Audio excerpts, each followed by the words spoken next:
As of tomorrow, 10/23, we'll have gone through our update cycle for Google Enterprise for Education. So I just want to go through those different updates and make sure everybody was comfortable with what we have going on, because there's a lot going on. So everybody could use an update every once in a while. So let's start with Google Meet, because that's where the vast majority of the changes occurred. The attendance reports, again, you should get an email after every meet, and you can have that filed away, but then you'll have a record of who was in the meet as long as there's more than 5 people in that meet.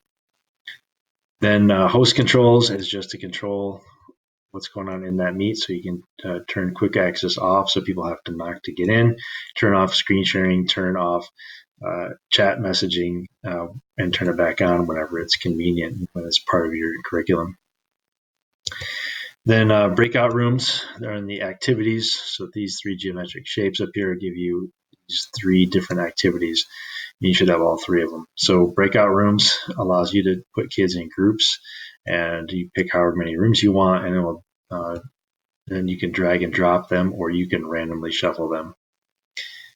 And those are nice to do to get online kids engaged with in-class kids.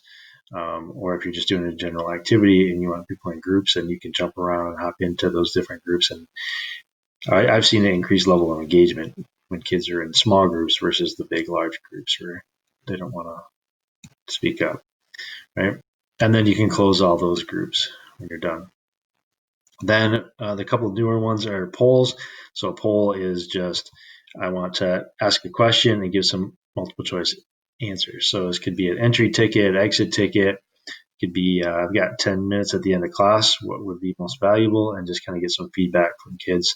This is nice because there's some anonymity there, but you do get some feedback on those students, right? And then you can turn on show results or turn it off. Okay. Then another one is the Q&A. Q&A is a little bit different because a kid basically posts a question. It almost looks like a Facebook post, and then you can, if you like it, it upvotes it, so it moves it to the top based on the number of votes. If it's something personal, you can hide it from view from everybody else. You can mark it as done or delete the question, and you can organize the questions, right, based on the criteria there. You can also turn off questions, right? Allow and disallow question asking, just to avoid distractions, and you know how it goes with chat rooms. So those are some nice things to keep kids engaged and involved in the content, and try to get some feedback from students that are starting to get a little shy on you. Then outside of those, background noise filter is not a bad thing to turn on under settings, just under audio. Just make sure this is clicked to the right. That kind of helps get rid of some background noise, especially if you're at home or something and you're talking, or the kids are, and you're getting a lot of background feedback from, let's say, a dog barking or a baby crying or something. Just make sure that they have that turned on. Okay, and then background blur is only for PC, so it's really going to work for us, or if a kid is on a PC or a Mac, but it's not going to work on a Chromebook. It just takes too much computing power to make that happen. But you just click on turn on background blur, and it does just what it sounds like. It just makes it blurry. You can still see shapes and objects, but it does blur out the details. And then finally, the Jamboard. If you haven't used that, it's a nice tool. Click here and then click whiteboard, and you can open up a brand new one by clicking here, and it will share that link with everybody in the meet. So they'll get that link. Okay.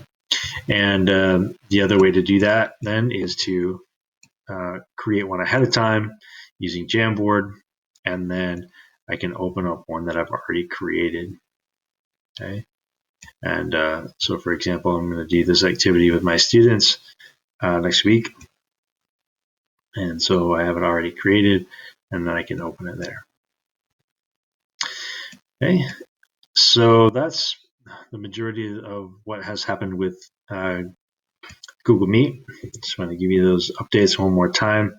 Then in addition to those coming up soon, we already do have originality reports. If you didn't know, we can assign an originality report to any paper. So a kid turns in a document, and it's going to check that document for anything on the internet. Google's pretty good at doing that. So, and it'll tell the kid, hey, we found this match online. You should probably cite that. So it gives them 3 chances to check it before they actually turn it in. So it saves you time and it gives them a chance to, avoid some unnecessary issues.